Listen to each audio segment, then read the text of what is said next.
श्रीमद् भागवत में स्पष्ट लिखा है, यदि आपका स्वयं का परिवार, स्वयं के भाई बंधु आदि भी यदि भगवत मिलन में बाधा बने तो उनका त्याग करो।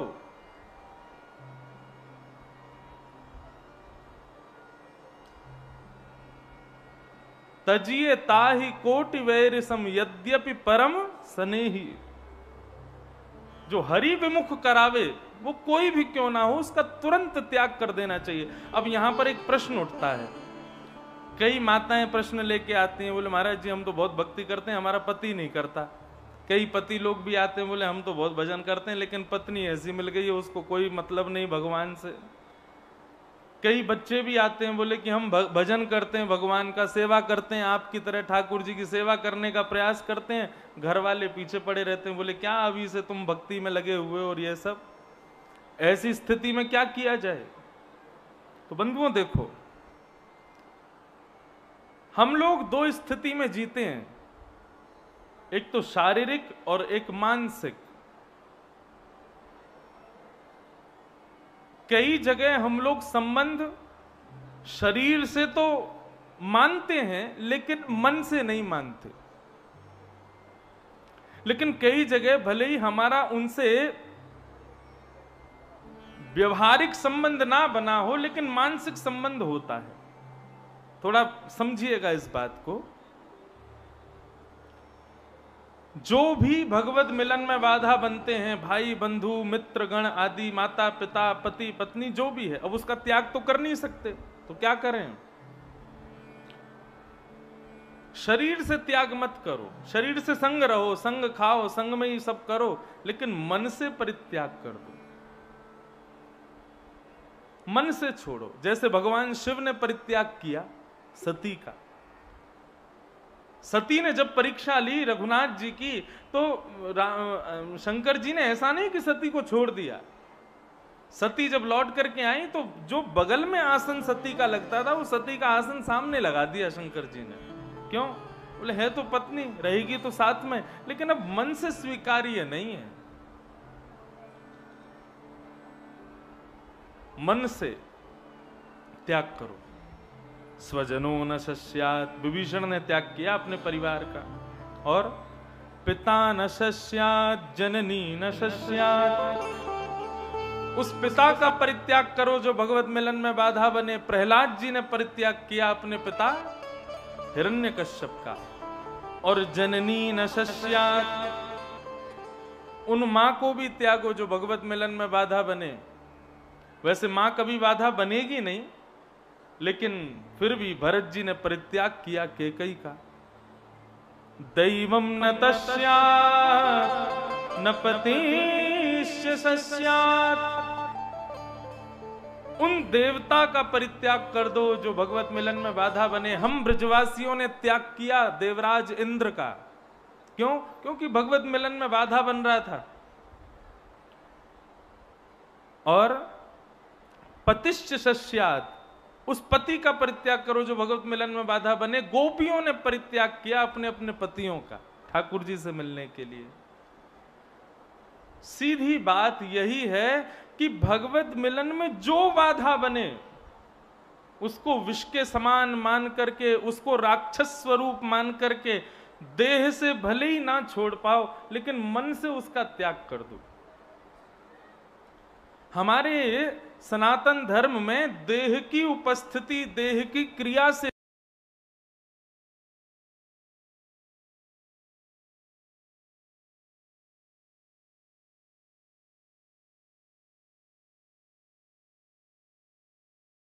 आपका घूम रहा है कहां? बोले अलीगढ़ में।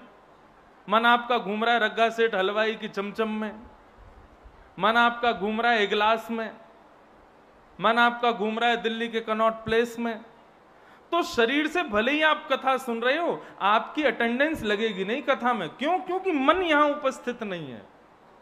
लेकिन किसी कारण से कोई कथा में नहीं आ पाया, वो अलीगढ़ में है, इगलास में है, वृंदावन में है, कहीं पर है, लेकिन मन से बार बार सोच रहा है आज कथा में क्या प्रसंग हो रहा होगा, आज सब पीले वस्त्र पहन के आए होंगे, आज तो पंडाल बहुत बढ़िया सजा होगा, आज तो सुंदर नंदोत्सव हो रहा होगा। तो भले ही वो शरीर से कथा में नहीं है, मन से कथा का स्मरण कर रहा है, तो कथा में उसकी अटेंडेंस मानी जाएगी। हमारे यहां शारीरिक उपस्थिति को विशेषता नहीं देते, हमारे यहां मानसिक उपस्थिति को विशेषता देते हैं। एक प्रसिद्ध कथा है कि दो भाई केदारनाथ जा रहे थे, दो मित्र केदारनाथ जा रहे थे, तो चलते चलते दोनों मित्र निकल पड़े केदारनाथ यात्रा पर। तभी एक वैश्यालय सामने दिखाई दिया। वैश्यालय पर एक सुंदर स्त्री ऊपर खड़ी थी। उस सुंदर वैश्या को देख करके एक मित्र का मन हुआ कि भाई कहाँ केदारनाथ जाएंगे, इतना थक करके पहुंचेंगे, और मैं तो यहीं से प्रणाम करता हूँ केदारनाथ बाबा को, और ये परम सुंदरी कन्या है, इसको रूप को निहारूंगा। उसने कहा कि मेरी तरफ से तुम प्रणाम कर देना, मैं आगे यात्रा पर नहीं जा रहा। बोले तुम कहाँ जाओगे? बोले मैं यहां रहूंगा, इस सुंदरी के पास रहूंगा। दूसरा जो था वो बोला अरे भाई ये तो गलत कर रहे हो तुम। बोले अब चाहे गलती हो चाहे पाप हो जाए, मैं नहीं जा रहा, तुम जाओ। दूसरा मित्र चला गया आगे। अब स्थिति ये हुई कि थोड़ी देर उस सुंदरी का रूप निहारने के बाद जब उसका मन भर गया, मन में विचार करने लगा कहां इसके चक्कर में रुक गया मैं, इससे बढ़िया मैं भी चला गया होता, बढ़िया ठंडी ठंडी हवा चल रही होती, विशाल पहाड़ों के मध्य में केदारनाथ भगवान का अभिषेक करता, मंगल उनको प्रणाम करता, बार बार उनको वंदन करता, ओम नमः शिवाय का जाप करता। बैठा है वैश्या के बगल में, लेकिन स्मरण कर रहा है केदारनाथ भगवान का। और जो केदारनाथ गया था वो ठंडी के मारे कुकुड़ रहा था। चारों तरफ से साए साए ठंडी हवा चल रही थी, कंबल में ओढ़ के मन में विचार कर रहा मैं गलत फंस गया यहाँ आकर के, मेरे से बढ़िया तो वो रहा, बढ़िया सुंदरी के पास में बैठा है, मैं भी उसकी तरह रुक गया होता, वहीं पे आनंद लेते, वहीं पर उसका रूप निहारता, कहाँ यहाँ केदारनाथ आ गया हूं। और इस प्रकार की अब बैठा है केदारनाथ में, स्मरण कर रहा है किसका? स्थिति ये हुई दोनों की जब मृत्यु हुई तो केदारनाथ में जो बैठा था वो पहुंचा नरक में, और जो वैश्या गमन कर रहा था वो गया सीधा स्वर्ग में। जो नरक गया उसने बोला मैं तो यात्रा पर था, मैं तो तीर्थ यात्रा कर रहा था, फिर मुझे पाप क्यों लगा, मुझे नरक क्यों आना पड़ा?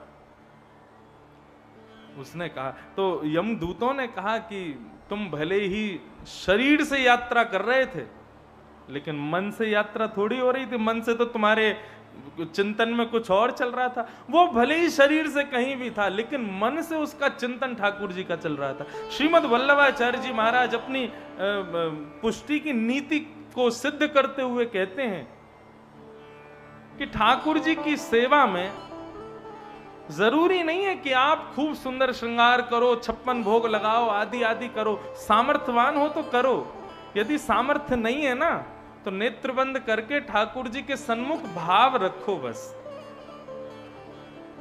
अब महाराज जी अभी सेवा की बात कर रहे थे।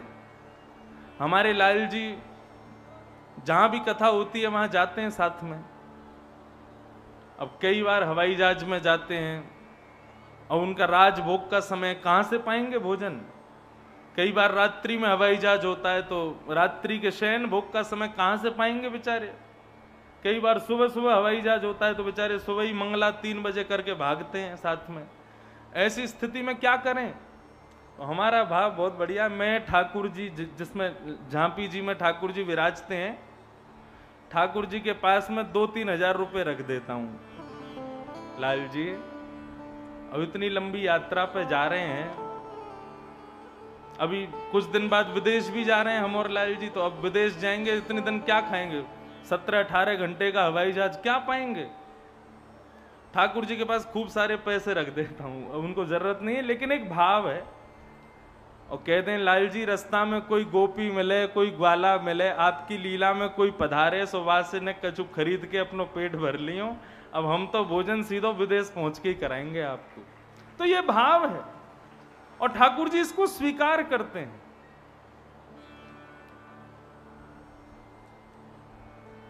शरीर की उपस्थिति, शरीर का किसी स्थान पर उपस्थित होना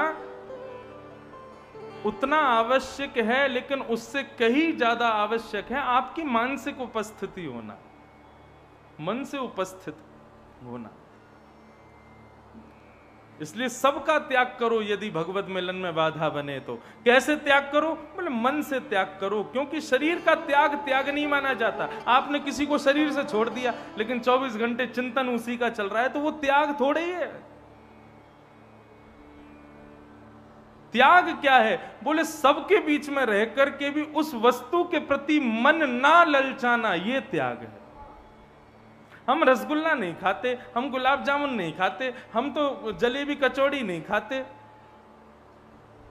जलेबी कचौड़ी रसगुल्ला गुलाब जामुन सामने दिख नहीं रहा इसलिए कह रहे हो, लेकिन सामने आते ही मुंह में पानी आ जाए और फिर कहो नहीं नहीं हम तो नहीं खाते, तो वो त्याग श्रेष्ठ नहीं है। एकादशी का व्रत, सोमवार का व्रत, मंगलवार का व्रत रखने वाले जितने भी लोग हैं, यदि वो व्रत करते समय किसी और जिसका व्रत नहीं है उसको खाते हुए देखते हैं और मुंह में पानी आता है, बोले हमारा व्रत कब पूरा हो, हम भी जल्दी से खामें, तो उनका व्रत उसी समय टूट जाता है। मन से, मनसा वाचा कर्मणा, तीनों रूपों में कर्म भी सार्थक होता है, पुण्य भी सार्थक होता है, पाप भी सार्थक होता है। इसलिए ध्यान रखो इनका। कल आप लोगों ने श्रवण किया होगा, एक राजा हुए उत्तानपाद। उत्तानपाद राजा की 2 पत्नी हुई, सुनीति और सुरुचि, और उनके बड़ी पत्नी के पुत्र हुए ध्रुव, छोटी पत्नी के पुत्र हुए प्रहलाद। मैं पूरा ध्रुव चरित्र नहीं, केवल उसका सार कहूंगा। श्री ध्रुव जी महाराज 5 महीने में भगवान को प्राप्त कर लेते हैं। स्थिति क्या हुई कि जब भगवान प्रकट हुए और ध्रुव जी को दर्शन दिया, तो ध्रुव जी के दर्शन की बात जब पूरे तीनों लोक में फैली कि भाई ध्रुव जी को दर्शन हो गया, तो बड़े बड़े तपस्वी, बड़े बड़े वेदज्ञ, बड़े बड़े यज्ञकर्ता, संत आदि सब अपने यज्ञों को, अपनी तपस्या को, अपने समस्त कार्यों को छोड़ छोड़ के वापस अपने घर को जाने लगे। किसी ने पूछा भैया क्या हो गया? तपस्वी बोले अरे भगवान पक्षपाती हैं, हमको 1,000 साल हो गए तपस्या करते हुए, अभी तक दर्शन नहीं दिया, और वो राजा का बेटा ध्रुव, उसको 5 महीने में दर्शन दे दिया। बड़े बड़े यज्ञ करता बोले हम लोग इतने दिन से यज्ञ कर रहे हैं, नाक में, कान में, आंखों में धुआं घुस गया, अभी तक ठाकुर जी दर्शन नहीं दिए, और वो छोटा सा बालक ध्रुव है ना, उस पर रीछ के 5 महीने में दर्शन दे दिए। कोई कहने लगा भगवान के दर्शन के लिए राजकुल में जन्म लेना जरूरी है, कोई कहने लगा भगवान के दर्शन करने के लिए बालक होना जरूरी है, कोई कहने लगा भगवान के दर्शन करने के लिए ध्रुव जैसा मातृ चरण कमल प्रेमी होना जरूरी है। हमारे अंदर तो ये गुण है नहीं, तो ठाकुर जी हमको मिलेंगे नहीं। परंतु इसकी वास्तविकता क्या है? सब संत जब लौट करके जाने लगे तो एक नदी पार कर रहे थे, नदी के नाव के केवट बन के स्वयं ठाकुर जी आए। कुछ संत बैठ गए, संत बैठ करके जैसे ही नदी पार करने लगे तो ठाकुर जी केवट बन के गए थे। उन्होंने पूछा भैया कहाँ जा रहे हो? बोले हम सब अपने घर जा रहे हैं। बोले क्यों जा रहे हो? बोले अरे पत्नी बच्चे खानदान सबको छोड़ के हिमालय पर तपस्या कर रहे हैं, और ये ठाकुर जी पक्षपात करते हैं, दर्शन नहीं दे रहे हमको। ध्रुव को दर्शन दे दिया। ऐसे पक्षपाती ठाकुर जी का हम भजन नहीं करेंगे, हम तो जा रहे हैं लौट के। इतने में ही जिस नदी को वो पार कर रहे थे, उस नदी में अचानक से कहीं पर अस्थियों के दर्शन, कहीं पर मांस के दर्शन, कहीं पर रक्त का दर्शन, आदि आदि इस प्रकार नदी में अद्भुत दर्शन होने लगा, विचित्र दर्शन होने लगा। संत सब केवट से बोले अरे भैया ये सब क्या है? ये हड्डियां, ये मांस, ये सब क्या दिखाई दे रहा नदी में? तो वो केवट बोले भैया ये साधारण वस्तु नहीं है। तो बोले जो ध्रुव जिसको अभी 5 महीने में भगवान मिले, वो ना जाने कितने जन्मों से ठाकुर जी का भजन कर रहे थे। पहले जन्म में उन्होंने घर त्याग किया, वन में आकर के भजन किया, ठाकुर जी नहीं मिले, भजन करते करते करते करते करते उनका शरीर रुग्ण हो गया, इसी नदी में डूब गया। फिर दोबारा जन्म हुआ, फिर उन्होंने भजन किया, पूरा जीवन भजन किया, फिर भी ठाकुर जी नहीं मिले। फिर से उन्होंने अपने शरीर को इसी नदी में समाविष्ट कर दिया। तीसरा, चौथा, पांचवा, ना जाने असंख्य जन्म उन्होंने लिए, तब भी ठाकुर जी ने दर्शन नहीं दिए। ठाकुर जी के दर्शन में केवल 5 महीने की तपस्या और रह गई थी उनकी, तब वो इस बार एक राजा उत्तानपाद के यहां ध्रुव बन करके आए, और उनकी जो हजारों वर्षों की तपस्या थी उसमें केवल 5 महीने शेष रह गए थे। ध्रुव के रूप में उन्होंने अपने 5 महीने पूर्ण किए, और पूर्ण करते ही ठाकुर जी उनको मिल गए और दर्शन हो गया। ये सारी अस्थियां, ये मांस आदि कुछ नहीं है, पूर्व ध्रुव जी के शरीर ही हैं जो दिख रहे हैं। संतों ने कहा, भैया एक काम करो, क्या नाव उल्टी घुमाओ, क्यों अब घर नहीं जाना। अभी तो हमको लगा कि शायद भगवान बहुत पक्षपाती हैं, लेकिन अभी हमें पता चला अभी तो बहुत जन्मों की हमको तपस्या करनी है, तब मिलेंगे।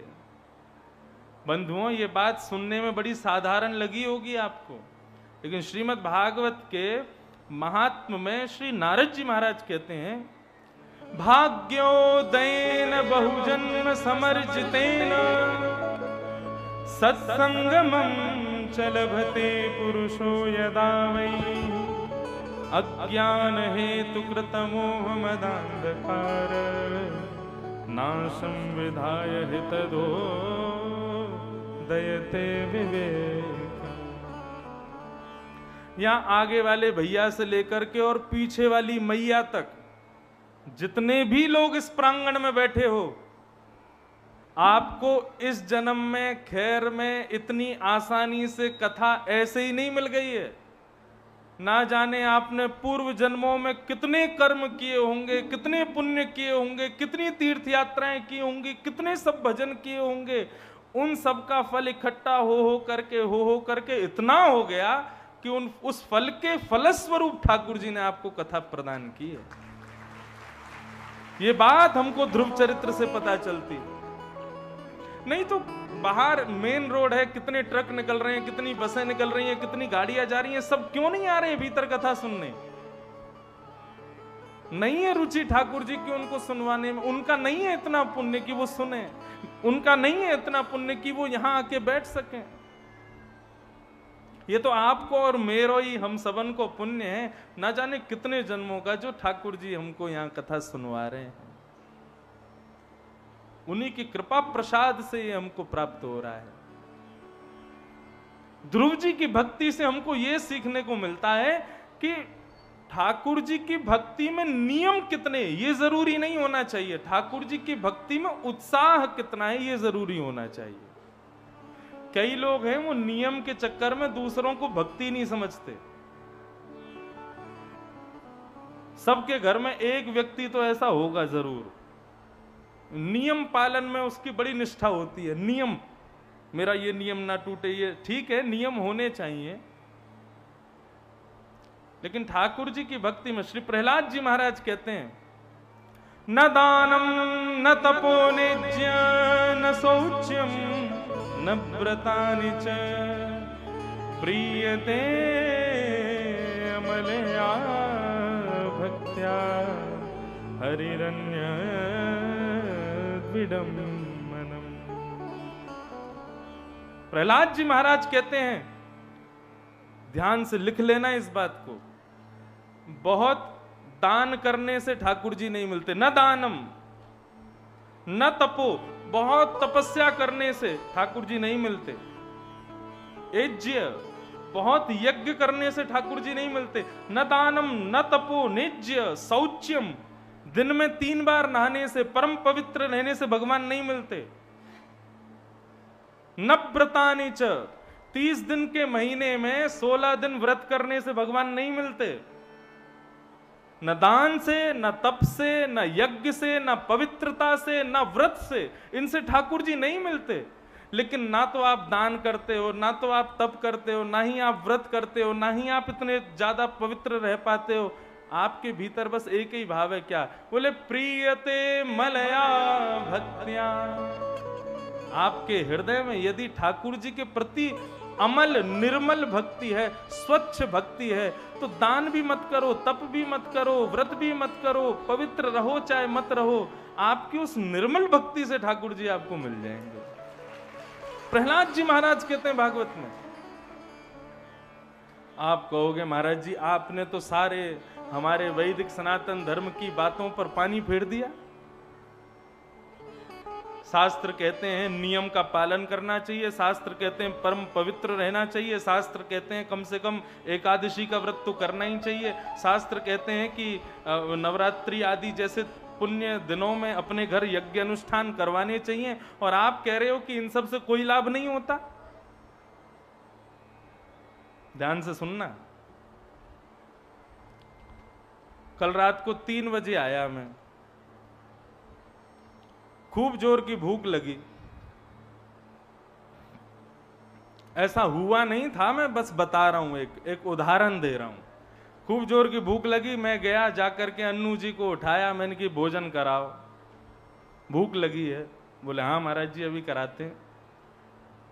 सो इन्होंने क्या किया, सामने थाली रख दी, और थाली में ये लो महाराज पनीर की सब्जी, ये लो आलू की सब्जी, ये लो भिंडी की सब्जी, भिंडी तो मैं खाता नहीं, ये लो काई की सब्जी, और बताओ नाम बताओ भाई, परवल की सब्जी, ये टिंडे की सब्जी, ये याक की सब्जी, वाक की सब्जी, ये लो महाराज जी हमारे खैर का प्रसिद्ध मिल्क केक, और आदि आदि सामानों से महाराज पूरी थाली भर दी। थाली में क्या है, केवल सब्जी और मिठाइयां। मुझसे बोले पाव, मैंने कहा रोटी, बोले रोटी नहीं है, केवल सब्जी है, सब्जी पालो। तो आप एक बात बताओ, पूरे दिन का भूखा व्यक्ति आपके घर आवे और आप पाने के लिए केवल उसको दुनिया भर की अलग अलग मसालों से बनी हुई बढ़िया चटकदार मसालेदार चटपटी सब्जियां दे दो, क्या उसका पेट भरेगा? रोटी मत दो, केवल सब्जियां ही सब्जियां दे दो तो पेट भरेगा। लेकिन आपके घर कोई भूखा आवे और आप कहो भैया सब्जी नहीं है, आप कहो तो हम आपको नमक के संग मिर्च और थोड़ी सी रोटी दे सकते हैं। तो अत्यंत भूखा व्यक्ति केवल रोटी मिल जाए तो वो तृप्त हो जाएगा, सब्जी से तृप्त नहीं होगा। ठीक वैसे ही भगवान के लिए किए जाने वाले व्रत अनुष्ठान नियम पवित्रता आदि आदि ये जितने भी सब कुछ आप करते हो, ये नियम आदि सब, ये सब सब्जियों के समान है। केवल यही करते रहोगे ठाकुर जी का पेट नहीं भरेगा, लेकिन दिन में एक बार ठाकुर जी की निर्मल परम भक्ति करोगे, वो रोटी के समान है, उससे ठाकुर जी तृप्त हो जाएंगे। ये बात समझने की है। नियम पालन होना चाहिए जीवन में, लेकिन नियम के साथ में ठाकुर जी की प्रेम लक्षणा भक्ति होनी चाहिए। मैंने पहले दिन ही कथा में कहा था कि धर्म हमारा अपवर्ग है, पवर्ग नहीं है।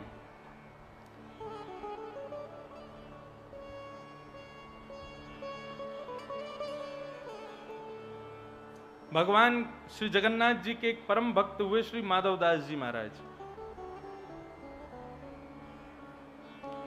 जगन्नाथपुरी में रहते थे। सब लोग इधर देखो इधर देखो यहां देखो, बस यहीं देखो और कहीं मत देखो, कथा सुनो। तो श्री माधवदास जी महाराज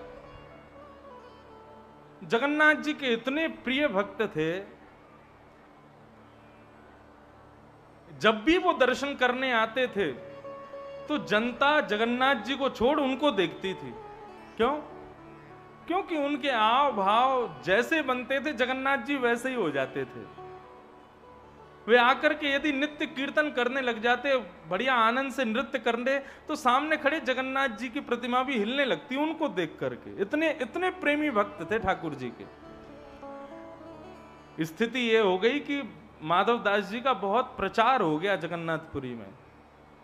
लोग उनका यश गाने लगे, लोग उनकी कीर्ति गाने लगे, जिस गली से निकल जाएं लोग उनको प्रणाम करने लगे। और मैंने पहले ही कहा था कि ठाकुर जी जब अपने भक्त को खुद से दूर करते हैं ना तो उसको बहुत सम्मान दिलवाते हैं, इसलिए सम्मान से बचो। माधव दास जी मन में विचार करने लगे, भाई बहुत सम्मान हो रहा है आजकल जगन्नाथपुरी में, कुछ तो करना पड़ेगा। तो माधव दास जी थोड़ा छुप करके रहने लगे, भिक्षा मांग करके खाते थे। तो उनके बंधे हुए घर थे, उन्हीं घरों से भिक्षा लेते थे। अब जहां जहां वो भिक्षा लेने जाते थे वो लोग महाराज 56 प्रकार के पकवान बनाते थे उनको भिक्षा में देने के लिए। माधव दास जी बोले अब अपना घर बदलने पड़ेंगे, ये सारे घरों से इतनी सामग्री मिलती है, इतना सम्मान मिलता है, हमको बढ़िया नहीं लगता। हमको लगता है जगन्नाथ जी दूर कर रहे हैं, अब गली बदलो, मोहल्ला बदलो, लोग बदलो, कहीं और जाया करेंगे। तो माधव दास जी खोज रहे थे जगन्नाथपुरी में कि किस घर से भिक्षा लेनी है। एक दिन एक गली में घुसे, सब जगह फेल हो गए सारे लोग, अच्छे स्वभाव वाले लोगों के पास वो जाते ही नहीं। बोले ऐसा कोई मिले जिससे ऐसा लगे कि हाँ हमारा अपयश हुआ, इसने हमको थोड़ा खड़ा खोटा सुनाया तो लगेगा हाँ ठाकुर जी की कृपा है। तभी उन्होंने एक गली में देखा कि एक गली में एक मैया अपने पूरे मोहल्ले से लड़ रही थी, अड़ोसी पड़ोसियों को गालियां दे रही थी, उठा उठा करके पत्थर मार रही थी एक दूसरे में। माधव दास जी बोले ये बढ़िया है, कल से भिक्षा इसी के यहां पाएंगे। माधव दास जी सीधे पहुंच गए उसके घर। मैया ने जैसे ही देखा ठाकुर माधव दास जी को तो देख करके प्रसन्न हो गई। वो जानती तो थी ये माधव दास जी। अरे अरे अरे बाबा बाबा पधारो पधारो पधारो, आज मेरी कुटिया पे कैसे आना हुआ? माधव दास जी बोले मैया भिक्षा पावे आए हैं। बोले भिक्षा पाने? आप तो उन मोहल्लों में जाते हो भिक्षा लेने के लिए। बोले अब हमने छोड़ दिया, अब हम यहां आएंगे, आप भिक्षा पवाओ। मैया बोली ये अब चलो आए हैं तो मना नहीं करना चाहिए, पवा दो। मैया ने भोजन पानी बनाया, बढ़िया प्रसादी सिद्ध करके और माधव दास जी को भिक्षा पवाई। माधव दास जी तृप्त हो गए।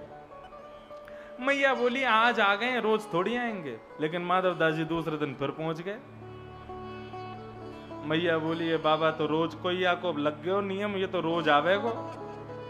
बाबा आज कैसे आए? बोले भिक्षा पाने आए मैया।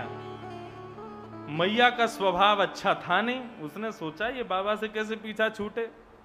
आज उन्होंने सब्जी बनाई तो किसी में नमक ज्यादा, किसी में मिर्च ज्यादा, किसी में नींबू ज्यादा, किसी में मसाले ज्यादा। बोले सब बिगाड़ दो, बाबा को मिर्च लगेगी, नमक ज्यादा लगेगा, कल से नहीं आवेगो। जैसे ही माधव दास जी के सामने प्रस्तुत किया, माधव दास जी ने पाना शुरू किया तो मिर्च लगी, नमक लगा ज्यादा। माधव दास जी समझ गए, बोले मैया हमसे पीछा छुड़ाना चाहती है इसलिए सब कर रही है। मैया ने पूछी बाबा रूखो सूखो बनो है, कैसे बनो है? माधव दास जी बोले बहुत बढ़िया, आज तो मैया तुमने कमाल कर दियो, कल से भी बढ़िया बनो है आज तो। मैया बोली कहा करें, हमने तो खूब बिगाड़ने की कोशिश करी, बाबा को अब भी स्वाद आ रहा है। मैया रोज भोजन में कभी दाल में कंकड़ डाल दे, कभी चावलों में कुछ और मिला दे, हर प्रकार से भोजन बिगाड़ने की कोशिश की, लेकिन माधव दास जी माने नहीं, नित्य उसके यहां जाते। एक दिन चिढ़ गई मैया बहुत जोर से, बोले आज आंदे बाबा मैं बताऊंगी, यानी तो फ्री फोकट के हम सेवक बना लिए, रोज आ जाए पावे के काजे। जैसे ही माधव दास जी आए, मैया पोंछा लगा रही थी घर में और बड़ी गुस्सा में चिढ़ करके माधव दास जी ने कही माते भिक्षाम देही। मैया बोली आ जाए रोज रोज उठा के मोह भिक्षाम देही भिक्षाम देही। अरे कोई नियम नहीं, कोई समय नहीं, जब मन चाहे तब आ जाए। पोंछा ही गोल करके और महाराज माधव दास जी पे फेंक के मारो। बोले ले ले भिक्षा, यही की भिक्षा ले आज। माधव दास जी के हाथ में जैसे ही पोंछा आया तो माधव दास जी तो मुस्कुराने लगे, बोले भिक्षा में भैया जो मिल जाए स्वीकार करना चाहिए। माधवदास जी ने हृदय, अच्छा माधवदास जी का नियम था भिक्षा जो मिलती थी वो तुरंत नेत्रबंद करके समस्त सामग्रियों को जगन्नाथ जी के सन्मुख पहले भाव से पहुंचा देते थे। बोले हे जगन्नाथ प्रभु इसको स्वीकार करो। जब जगन्नाथ जी का भोग लगता था तब स्वयं पाते थे। लेकिन माधवदास जी बोलने लगे, बोले आज तो पोंछा मिला है भिक्षा में, ये जगन्नाथ जी को कैसे दिया जाए।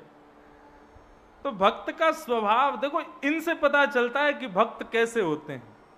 माधवदास जी गए समुद्र के किनारे, एक शिला देखी, उस पर निचोड़ करके पोंछा सुखा दिया, और जैसे ही पोंछा सूख गया उसके रोए दूर दूर किए।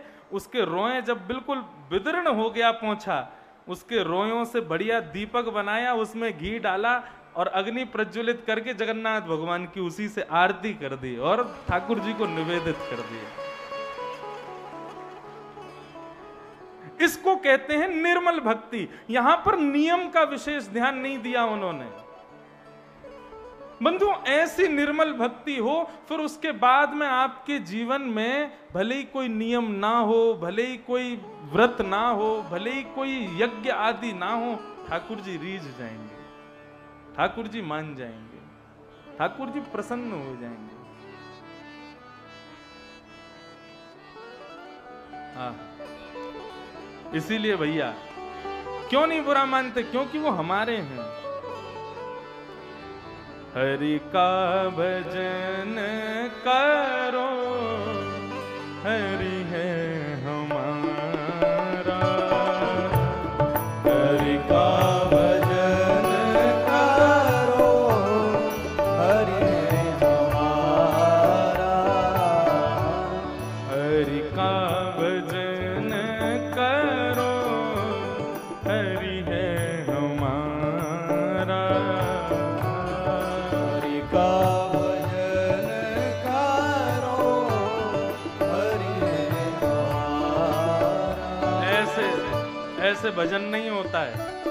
भजन के लिए करताल बजानी पड़ती है, कंठ से उच्च स्वर में गान करना पड़ता है, ऊर्ध्वबाहु होकर के प्रसन्न भाव से पूरे भाव के साथ में गाओ, शर्म मत करो, करताल बजा के गाओ। ओ हरि का भजन करो, हरि है हमारा। आगे आ जाओ, थोड़े थोड़े खिसको आगे की तरफ। देखो बधाई लेके खैर के लोग इतने सारे आ गए, जगह कम हो गई है पीछे, नेक नेक और आगे आओ, और खिसकते खिसकते गाते गाते खिसको सब लोग आगे। भाई लोग भी आगे आ जाओ, हमारी माताएं भी सब थोड़ा थोड़ा आगे खिसक जाओ, प्रेम से गाओ। हरि नाम लेने वाला, हरि नाम लेने वाला, हरि नाम गाने वाला, हरि नाम गाने वाला, ओ हरि का है प्यारा, हरि का भजन करो, हरि है हमारा।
है।